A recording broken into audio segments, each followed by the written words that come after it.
The Trayvon Martin case was one of the most controversial and polarizing in recent memory. Joel Gilbert has made a remarkable film called The Trayvon Hoax that reveals facts and details that were certainly unknown to me, and I think most people prior to the film. Larry Klayman now represents Mr. Zimmerman in what is to be an historic case. Gentlemen, welcome back to the program. How are you both today? Good, Jason. Thank you for having us. Great to be back. Thanks. Yeah, you guys are really breaking ground on this, and you know, it was, I remember when it happened, I was pretty fooled by the whole thing because all the noise, the smoke and fire and craziness on TV, if you're watching from the periphery, you're left with the impression that the social engineers behind the whole operation want you to have. And I've become newly interested after seeing Joel's film, The Trayvon Hoax. He's done incredible work in uncovering evidence that was unknown previously, and it seems to me that social engineering has played a major role in convincing people of certain things. What kind of background can you give us about this? Well, let me say up front, we'll talk about the lawsuit, obviously, because it's Joel's newly discovered evidence which gives rise to this lawsuit in large part, notwithstanding the defamation of the Martin family attorney, Benjamin Crump, who wrote a book about whites committing genocide against colored people and then featured George Zimmerman as the culprit, one of them. But let Joel go with what he uncovered, and then we'll factor it into the lawsuit that we filed just the other day, which has really taken off like mad. I mean, it's all over the world because it is a very important case, and it has the potential of changing the nature of things in this country and around the world, where people are scapegoated, where they're victimized by a corrupt legal system and by those who will participate in that corrupt legal system and in fact further it. And of course the complaint can be found at Larry Klayman. People know how to spell my name, KLAYMAN.com. It speaks for itself. But I want Joel to explain how he uncovered this evidence, and it is completely compelling. It's backed up. He did a tremendous job as a researcher, an investigative reporter, and as a writer and film producer. Absolutely. Okay, thanks. Well, it's both a book and a film, of course, companion. #1 on Amazon right now, and you can start by looking at the TrayvonHoax.com and see the trailer, live stream the movie, or buy the book or DVD over on Amazon. And it's been a really incredible investigative journey for myself. My head is still spinning, even though I worked on it. It's still unbelievable what I discovered, and incredible, both because of the malfeasance of the media, of the justice system, and how this was the turning point. This was ground zero for the crashing of race relations in the country. Black Lives Matter was started because of this, led directly to the Ferguson effect, where, of course, Martin family attorney Ben Crump ran up there with Al Sharpton to represent the family of Michael Brown with the hands up, don't shoot narrative before they burned down the place. And I think this film, by showing what really happened, where this all started, I think it has a chance to turn the tide on this false racial narrative that has been propagated by the media for 6 or 7 years, that America is suddenly a racist white country. I'm from Tennessee. I grew up in East Tennessee in the 80s, and black and white kids, we were all together. There was no question about race or color or skin tone. It was just the content of your character. And the media decided, because of this case, with the politicians backing it, that all of a sudden America became racist. And this is kind of where it all started. And I can tell you that no one has suffered more from this than the black youth of America. And I get emails. My best and most emails are from African-American teenagers. One young lady wrote me and said, I have a black son, and I was afraid for him growing up in America, and now I realize we got played. And thank you so much. I'm not afraid anymore. So this is the race-fueled narrative, fear-fueled narrative that the media put out there. And we've been seeing the Democrat candidates trying to manipulate black voters with this false narrative even today. But as far as the case itself, the film takes you through my investigation from the very beginning. I get into the cell phone records of Trayvon Martin, the public record documents from the state of Florida, and I read his 3,000 text messages and looked at all the 3,000 photos, 1,500 contacts, hundreds of emails.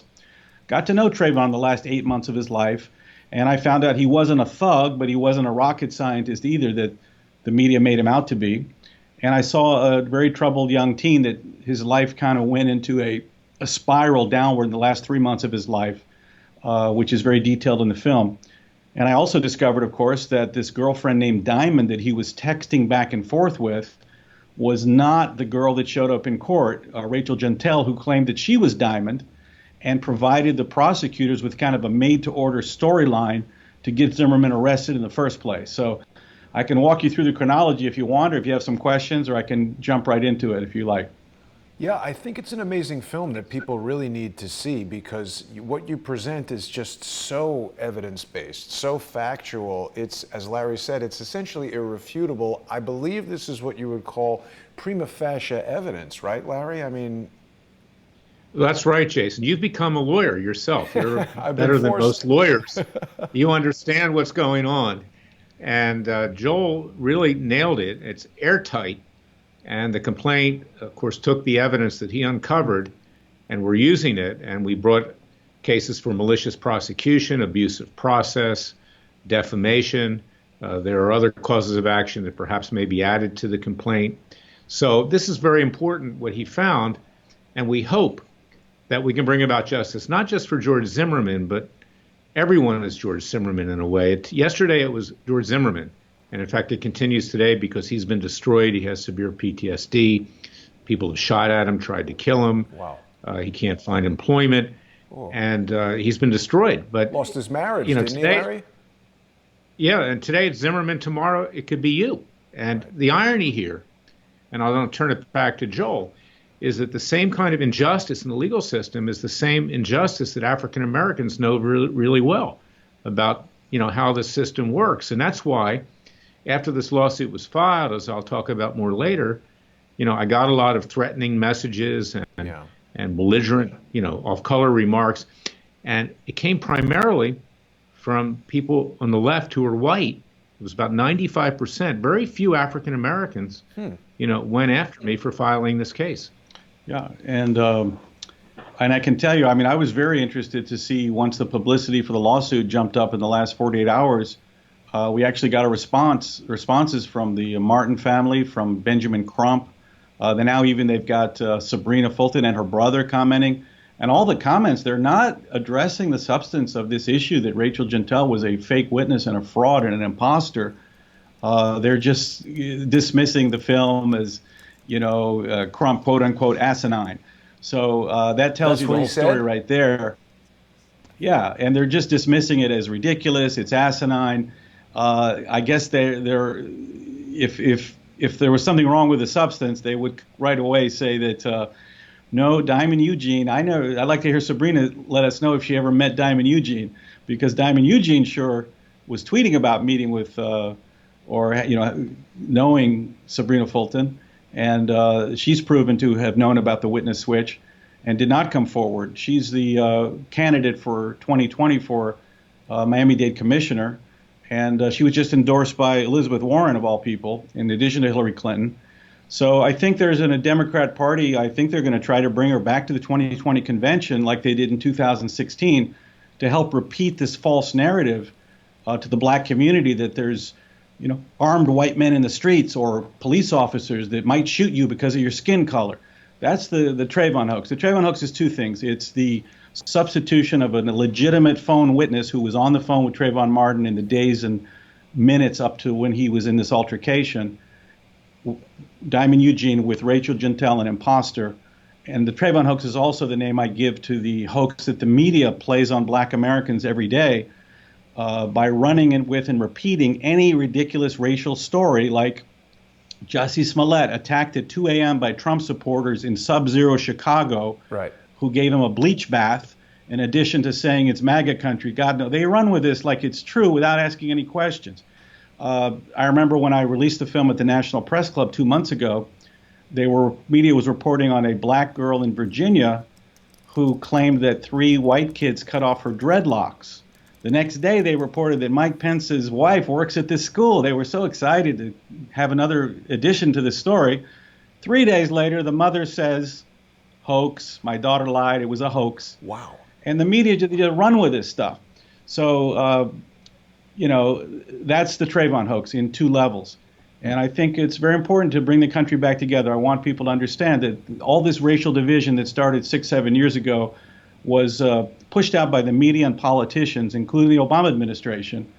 I talk about how they actually sent the DOJ down to Sanford, Florida. Once the Sanford police had exonerated Zimmerman, they looked at all the evidence, 911 calls, eyewitnesses, physical evidence. They said, this is over. See you later. It's not stand your ground. It's pure self-defense. Justice Department sends down agents to organize protests. It's illegal against someone with no probable cause. And that's when Benjamin Crump, after pressuring Diamond Eugene for 3 weeks, people in their circle were pressuring her. She would not come forward under duress. We can tell from her tweets, she only agreed to do this recorded phone call with Ben Crump, where she just agreed with everything Crump said. He had this press conference and said, we got all the evidence now. Next day, Barack Obama came on board. If I had a son, he'd look like Trayvon. Next day it was LeBron James. NBA and the state of Florida was pressured into appointing a special prosecutor.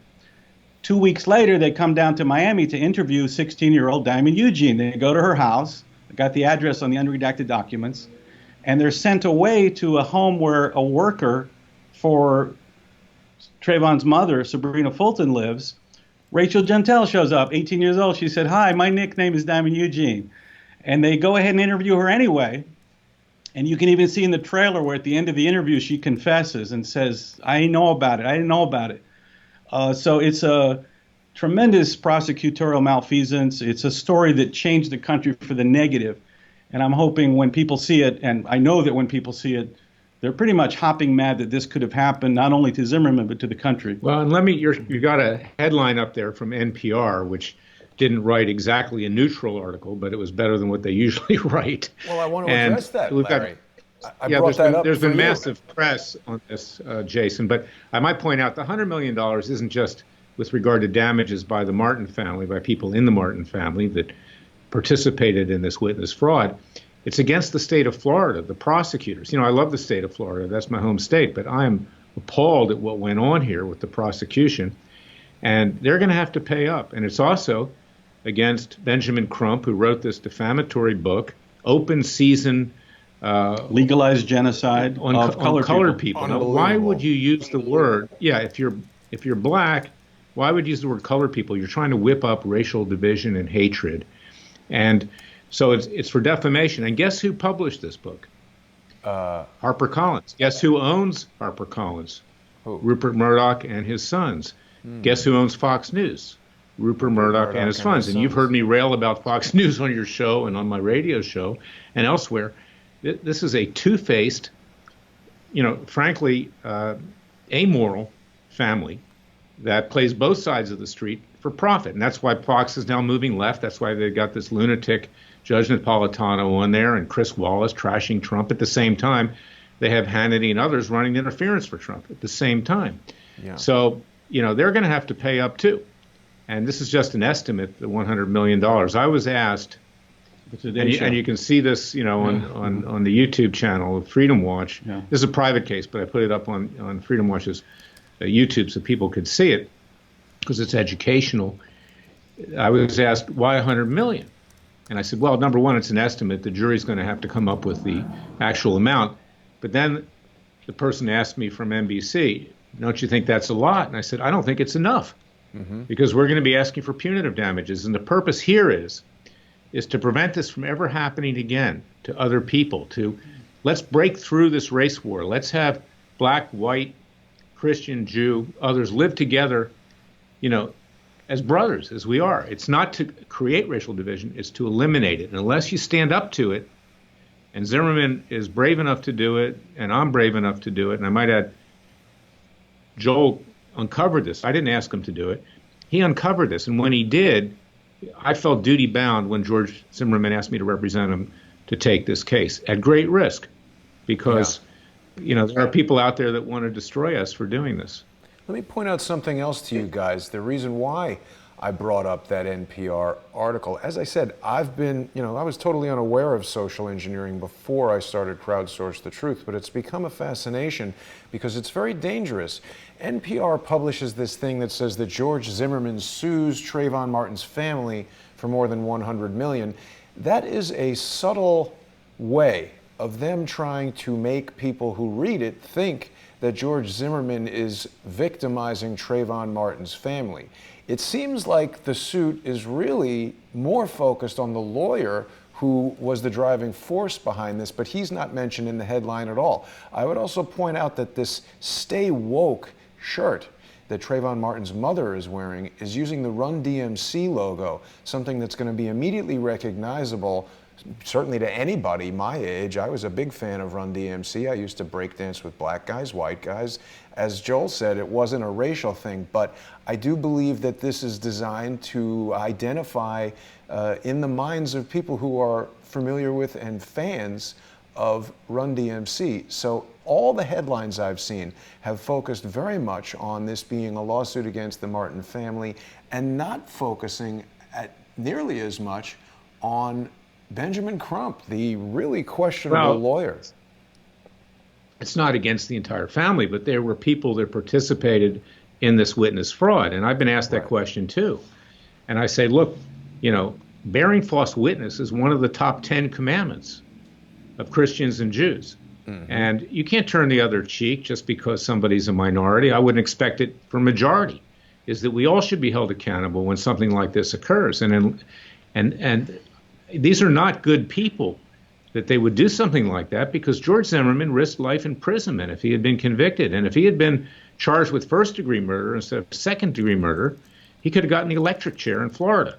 Right. So this is a serious matter. And to say, okay, I'm above the law because I'm a minority, stay woke, no, we're all accountable. It doesn't matter what race, color, creed, or religion you are, is that you have to bear responsibility for your actions. I would like to say also, in the film and even the book, I actually visit the Antioch Christian Baptist Church where Trayvon went to church with his mother. And I comment in the film about how many people in this saga and this drama were heavily involved in Christianity. Trayvon's mother, by all knowledge, was a righteous Christian woman. She liked to say, "Thank you, Jesus. Thank you, Lord." Reverend Sharpton came down and helped to incite against Zimmerman. There were so many people, even Rachel Gentile. If you look at her Facebook page, it's just full of proverbs and quotes from Christianity. Even Diamond Eugene, the real girlfriend, she quotes God all the time. So I asked the question, exactly where does God come in with all these people? If you want to convict somebody, shouldn't your religion mitigate your actions to do the right thing? Yeah, I might add, it doesn't have anything to do with Christianity. It has something to do with people misusing Christianity for their purpose, as people misuse Judaism for their purpose, and people misuse Islam for their purpose. That you can't hide behind a false veneer of being religious when you're violating one of the top 10 commandments. Yeah. Thou shalt not bear false witness, among other violations of the 10 commandments. But this is exactly what social engineering is all about. Basically preying on people's emotions, convincing them, someone who is a devout Christian is going to identify with someone who is invoking the name of Christ and, basically pretending to be a religious person in order to gain somebody else's trust. It's pretty despicable, but I see it happening all the time. Now, let me ask you about this Diamond Eugene. Diamond is a nickname. Is Eugene her real last name, or is the whole name made up? Well, if you remember from the film, Diamond was her legal middle name. Her full legal name is actually Brittany Diamond Eugene, and she was the 16-year-old girlfriend that Ben Crump spoke to and said she was 16, told Matt Lauer that. She's the voice on the phone. Right. With Crump. And in the film, you'll see that I do not only voice comparisons, but forensic handwriting analysis with a handwriting expert who focused on there's a very important document in the case, is a letter that's signed by Diamond Eugene. It's signed Diamond Eugene. And people remember the biggest moment from the court case was when Rachel Gentile took the stand and Zimmerman's defense attorney, Don West, said, "Did you sign that letter?" She said, "Yes." What name did you use? She said, Diamond Eugene. He said, why? She said, that's my nickname. He said, can you read the letter out loud? She said, I can't read. People remember that. And it was just a ridiculous idea to put in this imposter witness. But because so many people went along with it, and I think it should be closely looked at by the state of Florida, that the fact that why did the prosecution, I point this out in the book in a little more depth than the film, is that the prosecution based the arrest affidavit for Zimmerman on Rachel Gentel's statements, even though they knew that they contradicted the eyewitnesses. They also, by the way, used as part of the affidavit for arrest Sabrina Fulton's quote that the voice on the phone on the 911 tapes yelling for help, she said, was her son. They ignored the fact that an eyewitness, Jonathan Good, came out of his house and he told the police that the guy on the bottom was getting beat up was yelling for help. They discounted that Tracy Martin, Trayvon's father, told the police the day after when he listened to the 911 calls that it was not his son, and that Zimmerman also told the police he was screaming for help. So you throw out those three eyewitnesses and keep the girl on the phone that her description didn't match. You know, they were told, Crump said it's 16-year-old Diamond Eugene and 18-year-old Rachel Gentel shows up. So I have all those excerpts from the actual police interviews are in there, as well as the handwriting analysis. And it's actually quite entertaining as well. And it's even got some humor despite the seriousness of it. I go to Miami and I go to Little Haiti and try to find the background of this girl. They're all kind of Haitian Americans. And I go up to Tallahassee where I do find Diamond Eugene. She's in the movie. She was actually studying criminal justice, of all things, you know, the irony, at Florida State University. So it's an incredible adventure of kind of discovery, almost like how did this possibly happen? And then the implications are just incredible. Yeah, it's an absolutely excellent film, and you did a tremendous job with it, Joel. I apologize for forgetting that detail. I saw it when it first came out. It's worth watching again, and if anyone hasn't yet seen the film, they should go to the TrayvonHoax.com. We're looking at the trailer right now. It really is a powerful journey, and it takes you step by step through Joel's process, how he found these details, this information. I mean, this issue of self-defense is critically important because Florida is a state where you can legally carry a gun, and I think that people need to consider that if, as an individual, you're exercising your Second Amendment rights and carrying a gun for your protection, if an unknown person starts attacking you and you know you have a gun and the gun is exposed, it immediately becomes a life and death situation because I think you must presume that the attacker will likely steal the gun and try to shoot you. So, you know, this guy's getting beaten. He can't necessarily gauge the age of the attacker. You've got some unknown person who's taller than you and beating you up. I agree, it's a total case of self-defense. Well, here's my theory. I mean, Joel has his. I've seen the film too.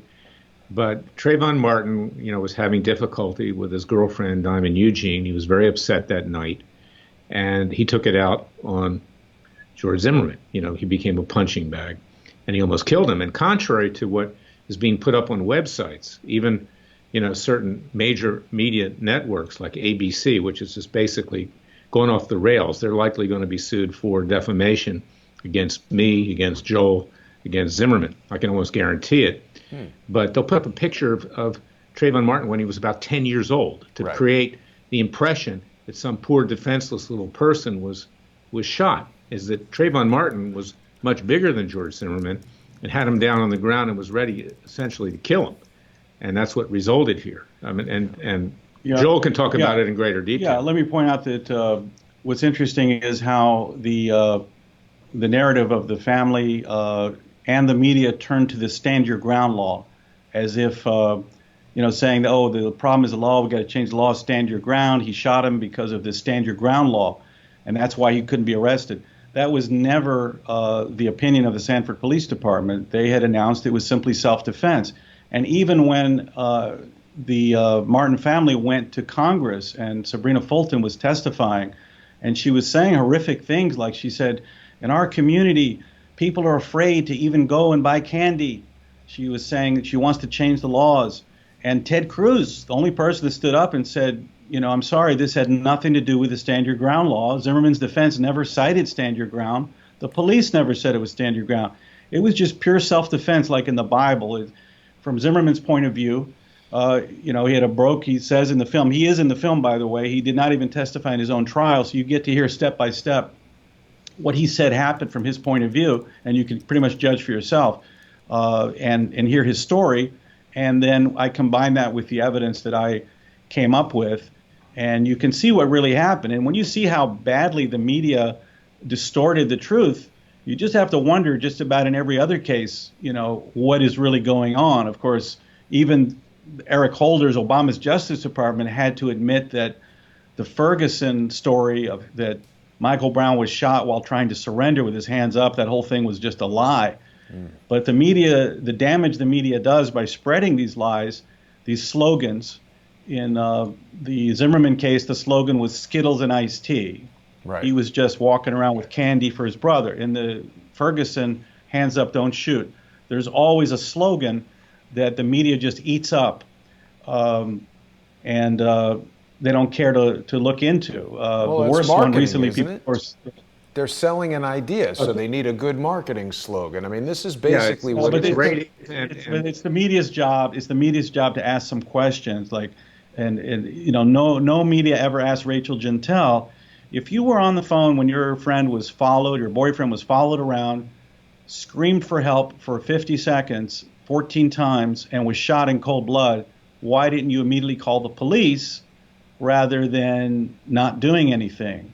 They never bothered to ask her, if she really was on the phone with him. So the media malfeasance is a big problem in this country. Hopefully I've contributed a little bit to embarrass them into doing their job.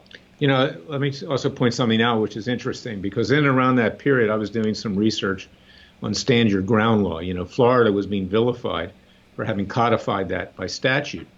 But the reality is that the overwhelming majority of states in this country, either by statute or under common law, judge-created law, have stand your ground principles in their law. What is that, and even stand your ground, Larry? People might not know. Well, what is it? If you have a reasonable expectation that someone's going to kill you, you can shoot first.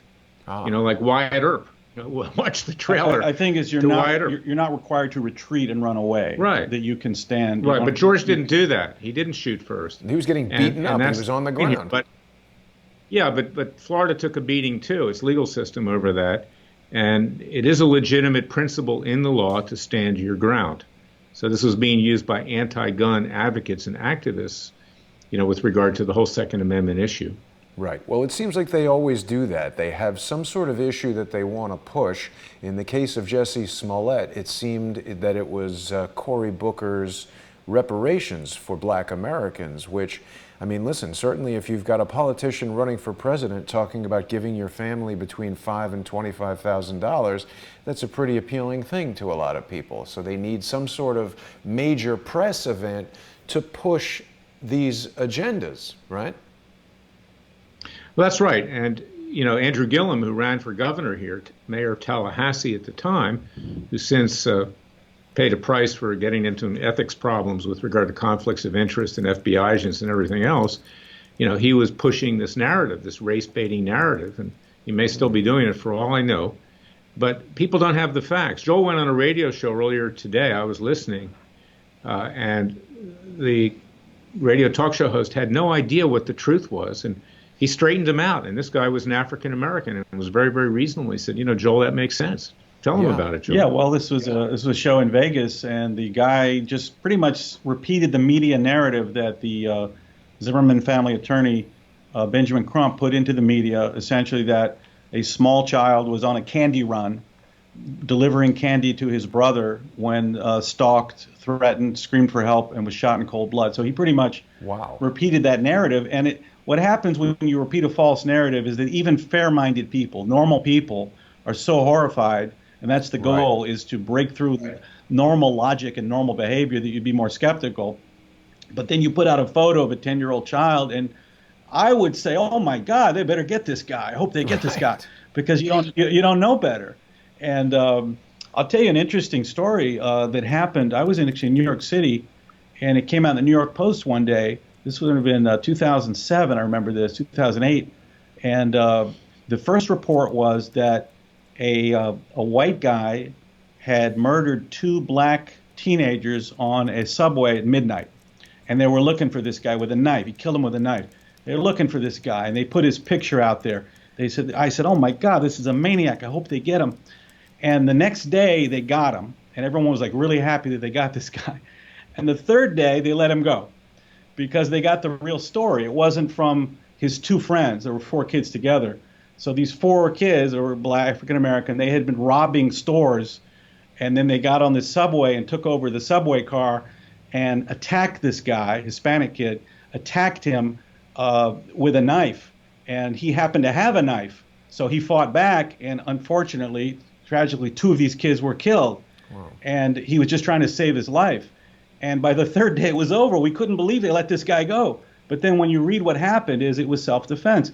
No one ever heard about it again. Well, in fact, here, as we all can remember, is that they weren't going to charge George Zimmerman at first. It was only when the race baiter, vigilante, con men, shakedown artists like Sharpton got involved, or Jesse Jackson got involved, where the President of the United States, Barack Obama, said, I could have had a kid that looked like Trayvon, creating this racial division. And then the prosecutors, headed for the hills. They figured they better go with the flow or they'll be called racist too. So he winds up getting ultimately criminally charged, and we get into this trial, and it becomes just an exercise in vigilante justice.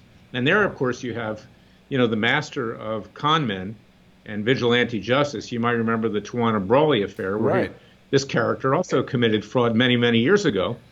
And, he's now a major media figure on MSNBC. I mean, let me point unbelievable. Out, not only at the time, he was Barack Obama's race advisor. He went to the White House 80 times, Al Sharpton. He was dispatched down there. And Benjamin Crump, it's in the movie. Benjamin Crump has Al Sharpton at a rally where they're demanding Zimmerman's arrest with no probable cause. And Crump yells out to the audience, he says, "We called up to New York City and got somebody with a track record." Well, Al Sharpton's track record was Race Hoax, 1989, Crown Heights riots, race baiting, 1991. I think it was 1995 was the Freddy's Fashion Mart massacre, 7 people murdered. This was his track record that they wanted him to come down to Sanford. And that's what he did. He came down and created this racial animus. Well, not just that, Joel. Let me say there's video out there. I remember seeing it, on cable news. Maybe Hannity played it, others, is that where he is advocating killing white people. I may be wrong, but it's out there. I mean, and he is just the flip side of Louis Farrakhan. Right. Well, anyway, one of the major points of my film and book is that the media and politicians used a tragic killing of Trayvon Martin, which was a terrible tragedy. I know even George mentioned in the film that it took him a long time to get over even taking a life. That Trayvon was the same age as some black kids that he was mentoring, whose parents were in prison.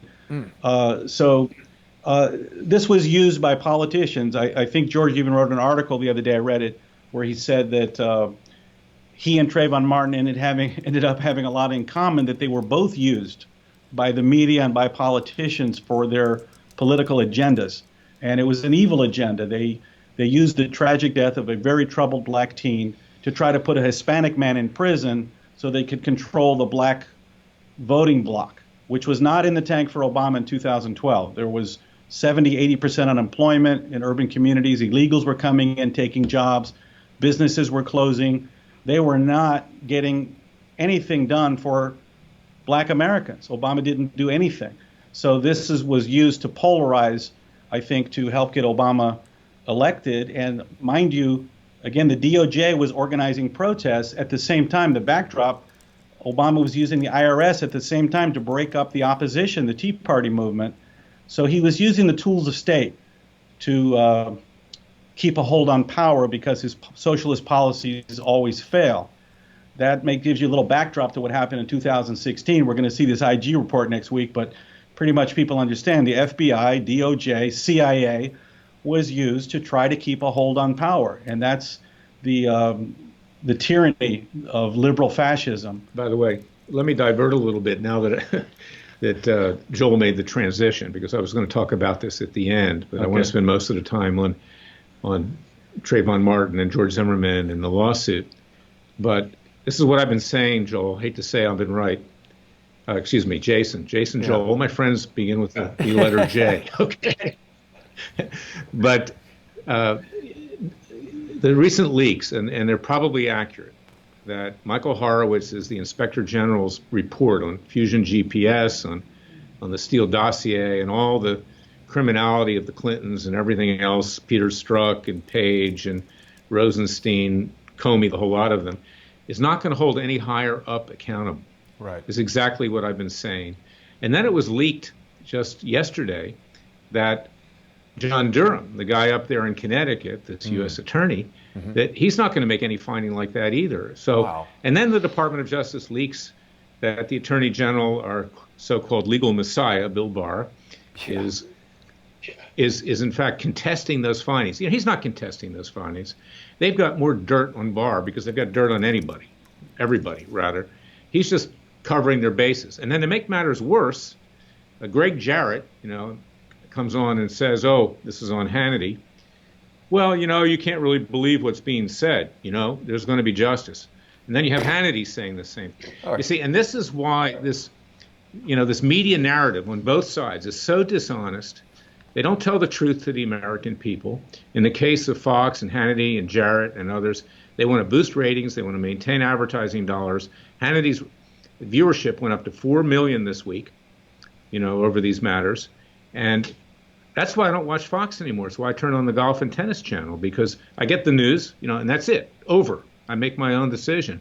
And I suggest other people should do the same thing, because on both sides of the political spectrum, or spectra, however you want to say it, these things are not serving the American people. And it's why you are, with Crowdsource the Truth, it's why what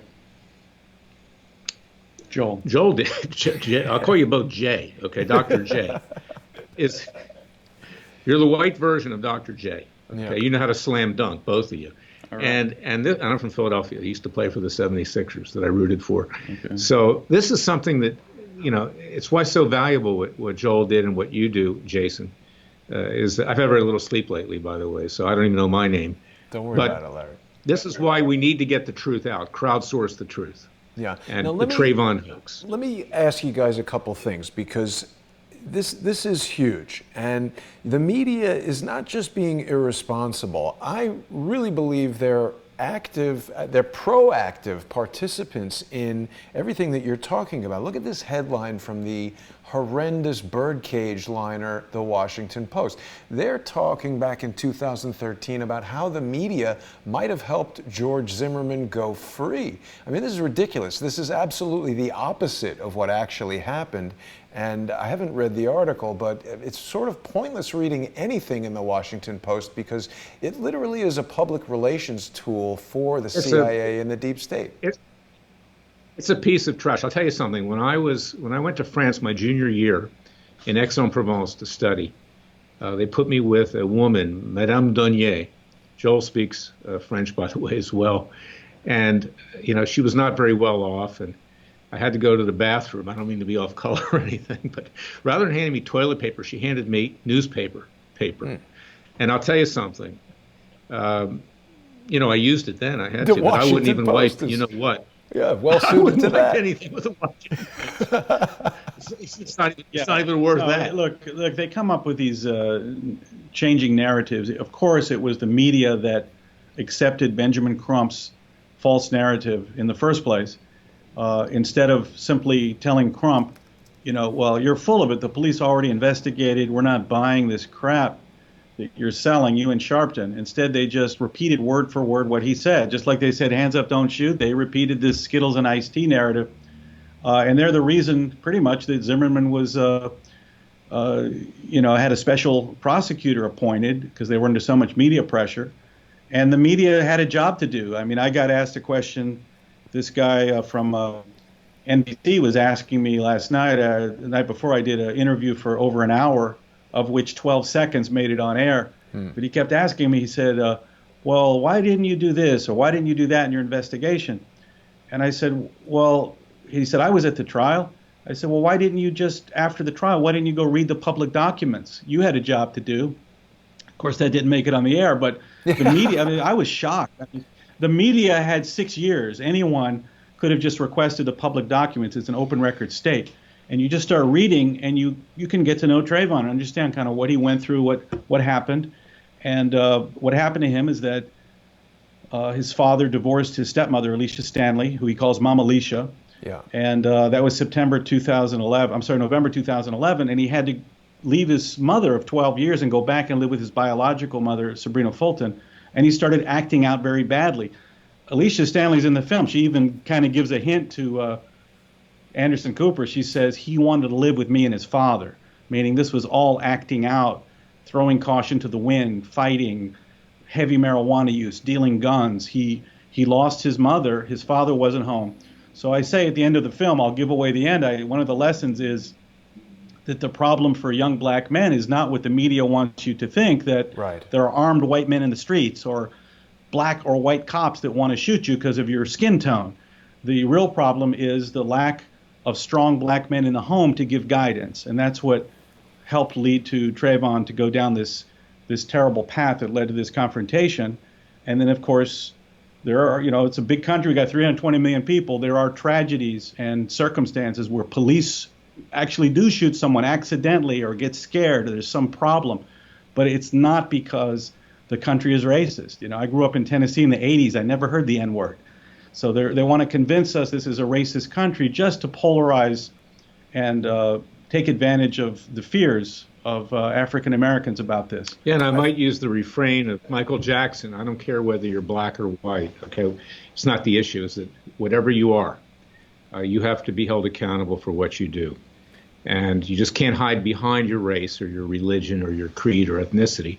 You have to be held accountable. And you've heard me be very, very critical, Jason, about the Jewish left, even though I'm Jewish and a Christian, or Jewish Christian Messianic, is that you have to hold your own people accountable. And here's the irony again, is that what I've seen is that African Americans are more appalled by this after they see Joel's movie and after they, read the lawsuit that I'd filed for George Zimmerman than the whites are, than the whites of Berkeley, California. Yeah, all my email. Did I tell the story of the girl? Did I tell that yet? I'm getting confused. Did I tell you about the girl with the black son?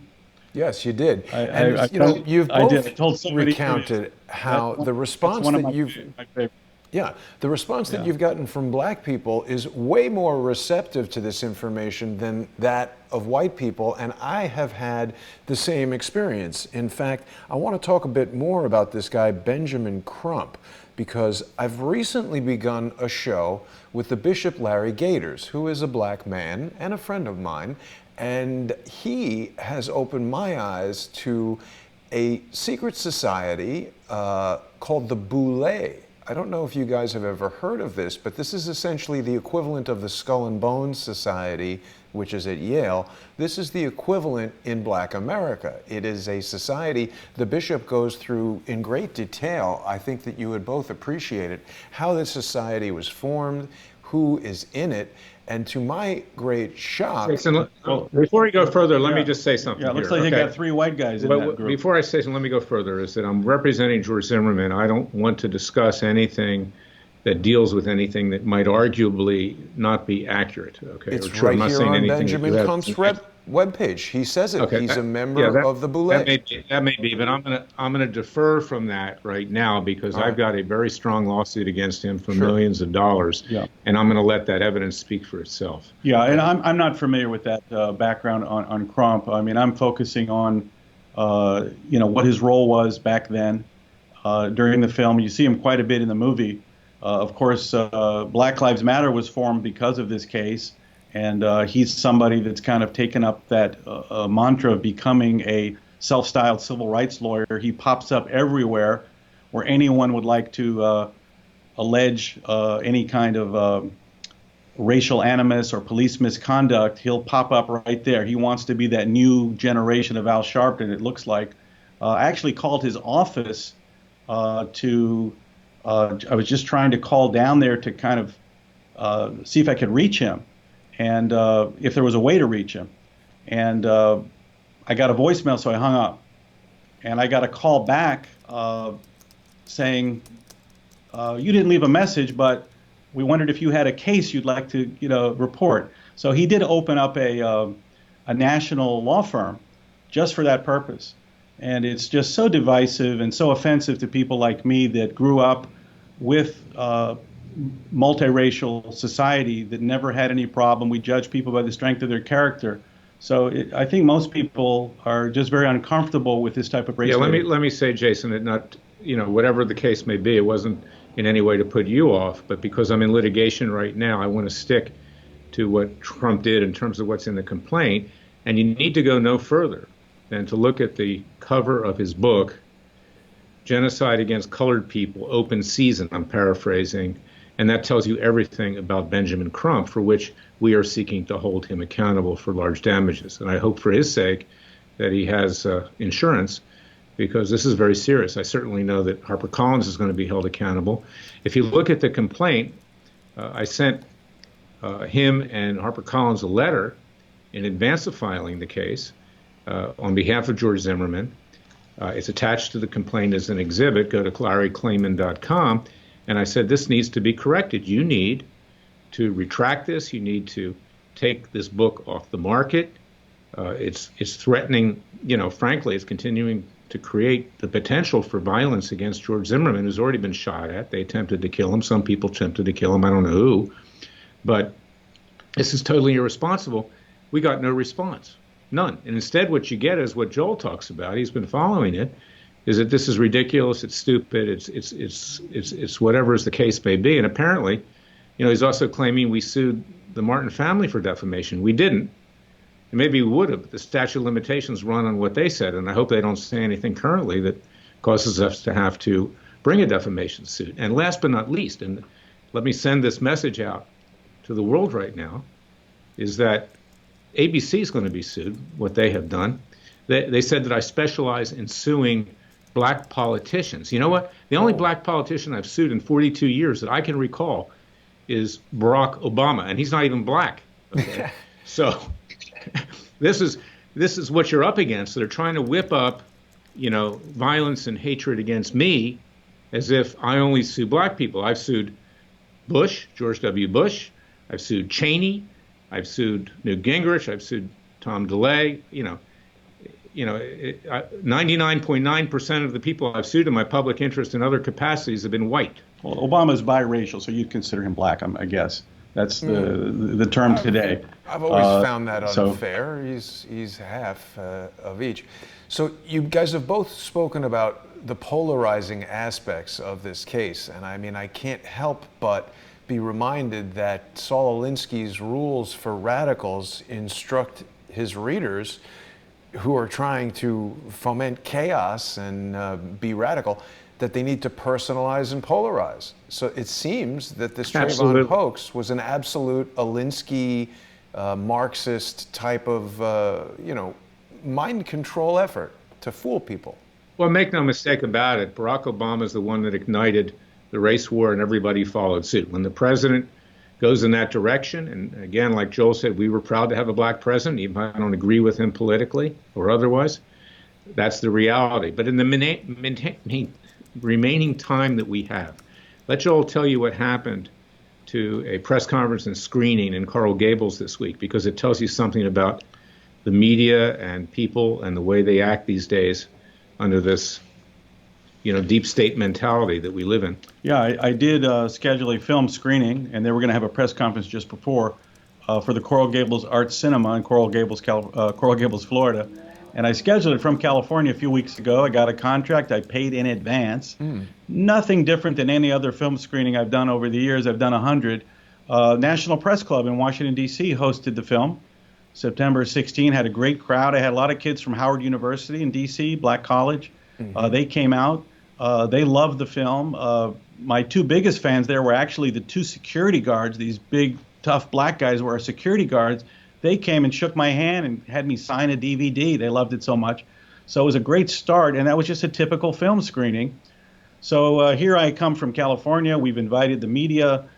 Thousands of emails go out, invitations. I've accepted invitations from Fox News, CNN, everybody. They're all coming. It's going to be a wonderful event. A lot of time and effort went into it. And they said they had said in advance, bring your Blu-ray disc just to test it on the system. Very normal thing to do the day before. And there I am in Coral Gables, and I get a call from Brenda Moe, the manager. She said, we're going to have to cancel your event. I've got the mayor, the city council, and the city attorney is here, and they've got a lot of problems with this, and I have to cancel. I said, you can't do that. We have a contract. It's signed. I've already made this effort. Let me talk to them. She said, no, I'm going to talk to them and call you back. She calls me back. She won't. She says, we're canceling it. Wow. Let me talk to the lawyer. No, you can't. Can't talk to him anymore.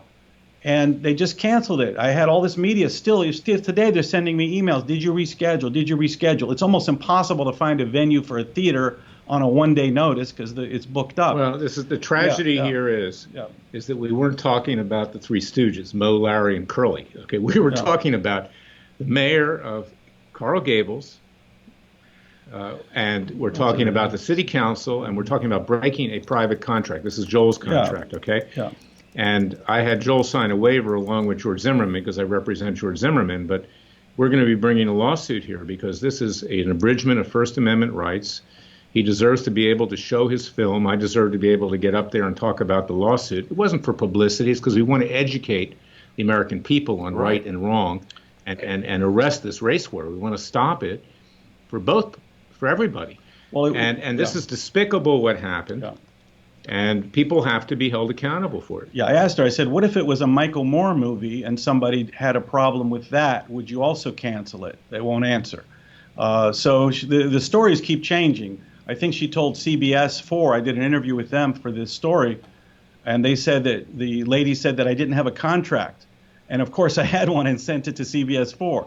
So we got these crazy stories. It's just pure censorship and shouldn't have happened. So I'm hoping to come back to South Florida in a month or two when we can reschedule and have the media come again. And it was a private event, actually. It was a tremendous amount of media were invited. And the overlying message is not only the investigation of this legal case, of course, but I am emphasizing how this can bring the country back together, that America was played. We got played by an epic race hoax that divided us for no reason. Politicians and the media just wanted to pull us apart when always America's aspirations have always been to come together. Well, that's right. And, you can't allow this thing to keep happening. You have to put your foot down and try to nip it in the bud. And that's, in fact, what George Zimmerman's trying to do, because as the article that he wrote, and get my WorldNet Daily column for tonight, and you can find it at freedomwatchusa.org and also larryklayman.com and elsewhere. We are all George Zimmerman in many ways. We are all Trayvon Martin. We all are the same people. We have to learn to live together and not to destroy each other. Yeah, and the reason I brought up Saul Alinsky is that, when Barack Obama was running for president, he was really maligned by his detractors as having his only experience be that of a community organizer. And I think for people who are unfamiliar with that term, you hear community organizer, at least for me, my thoughts immediately went to, oh, well, this guy's like some kind of local politician putting together picnics and block parties and whatever. But community organizer is absolutely a Saul Alinsky term. And in that image I was showing of him earlier, he says, I could organize hell. So Obama was signaling to the Marxist Alinskyites that he's one of them, and that this type of Trayvon hoax where they personalize, they polarize, they pit blacks against whites, Jews against Gentiles, this is what they love to do, to foment chaos and hatred. Well, let me comment of course, I made a pretty well known for my film about Obama's background as kind of an alternate history of Obama's personal life and politics called Dreams from My Real Father.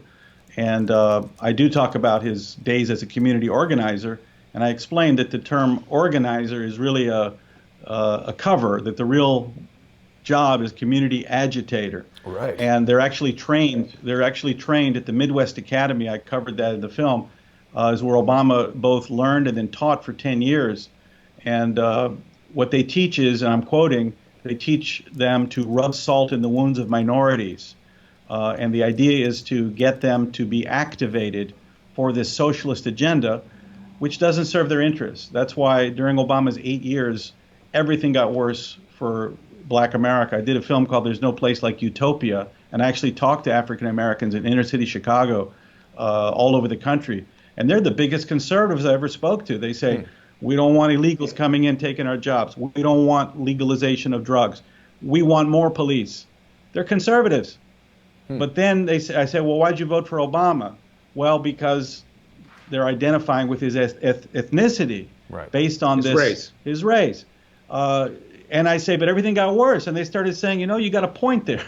So, but these people, these people are pretty smart. They're not in the tank, but they're the politicians and the media know that they want to remind black people of racism and fear to try to shape the narrative. That's right. African Americans generally live in the real world, a rough and tumble real world. They understand cons and frauds, whereas the elite of Berkeley, California, in their ivory tower, don't understand what's going on. And that's why I've often said, with regard to the Jewish left, who basically hates Israel and, wants to see the Palestinians take the whole place over, they should go live on the West Bank or in Gaza or in the Golan Heights and understand what it's all about. I think they changed their mind. The African Americans I spoke to, which were very many, they knew that open borders, legalized drugs, and no police and no prison, they didn't want that. They wanted the opposite. They were just good, hardworking Americans that wanted the normal things that we have in a free market society where they can order a living and improve themselves.